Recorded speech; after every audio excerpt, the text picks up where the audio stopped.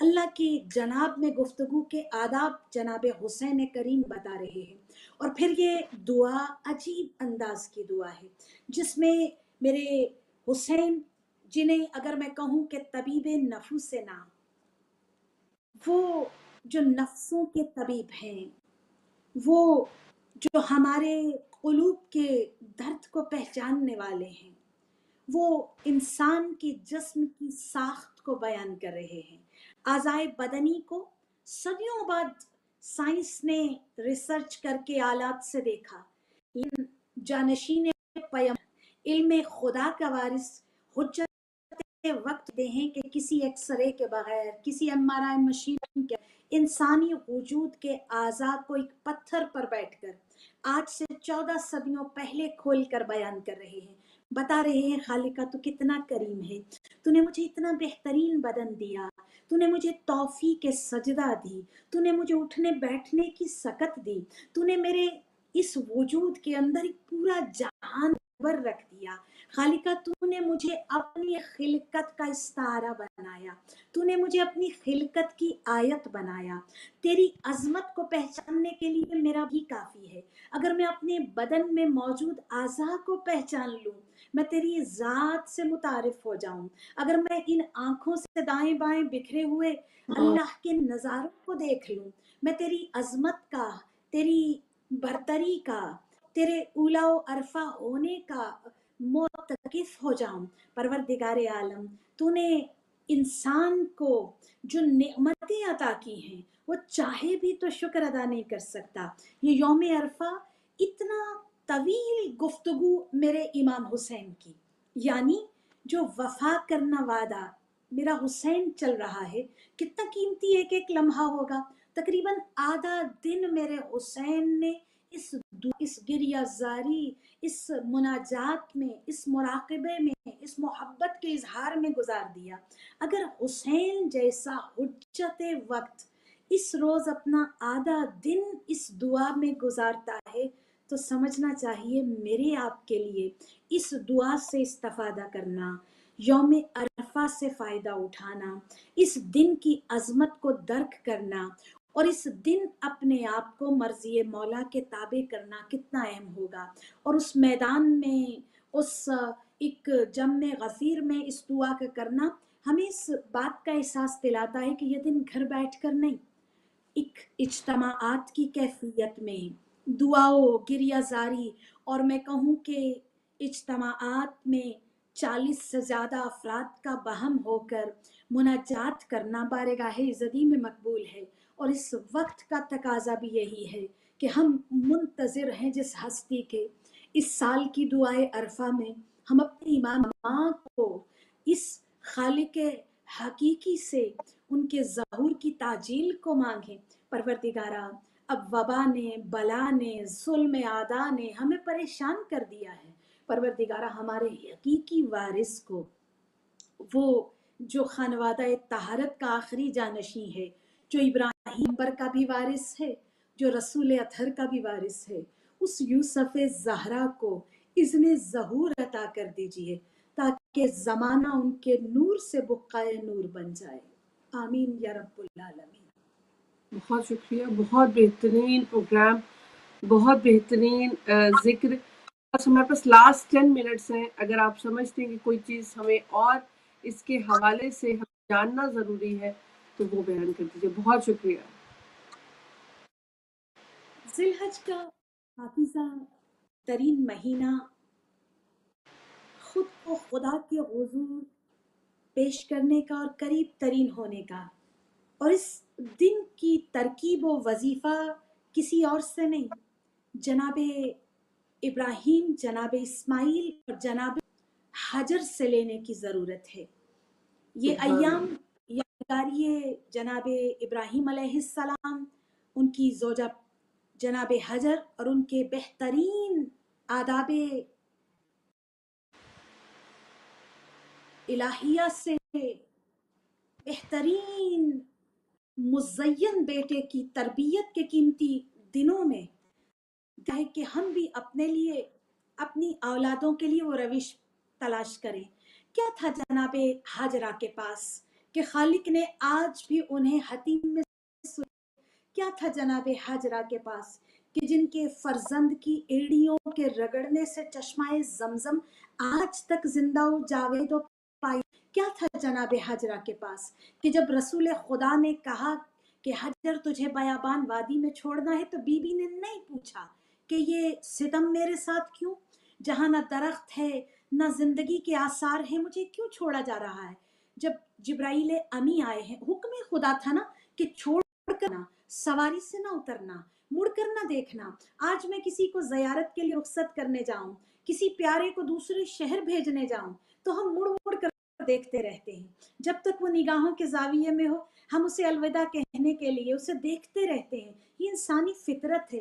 اللہ کہہ رہا ہے جناب ابراہیم سے پلٹ کر نہیں دیکھنا کہ تم نے ننھے سے بچے کو، یہ کو تنہا زوجہ کو اس بیابان میں چھوڑا ہے، سواری سے نہیں اترنا اور پلٹ آؤ. اور جب جبرائیل آتے ہیں نا تو یہ بیوی شکوہ نہیں کرتی. جبرائیل پوچھتے ہیں بی بی کون ہو؟ تو فرماتی ہیں کہ میں ابراہیم کے بیٹے کی ماں ہوں.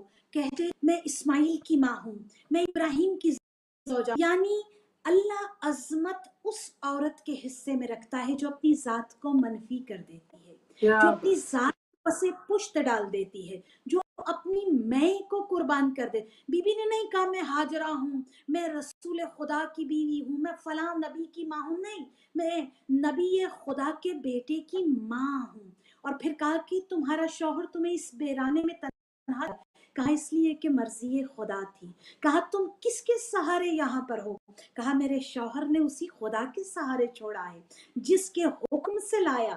یعنی یہ ایقان، یہ یقین جب کسی عورت کے وجود کا حصہ ٹھہرتا ہے تو پھر اس کا بچہ ذبیح اللہ بن جاتا ہے.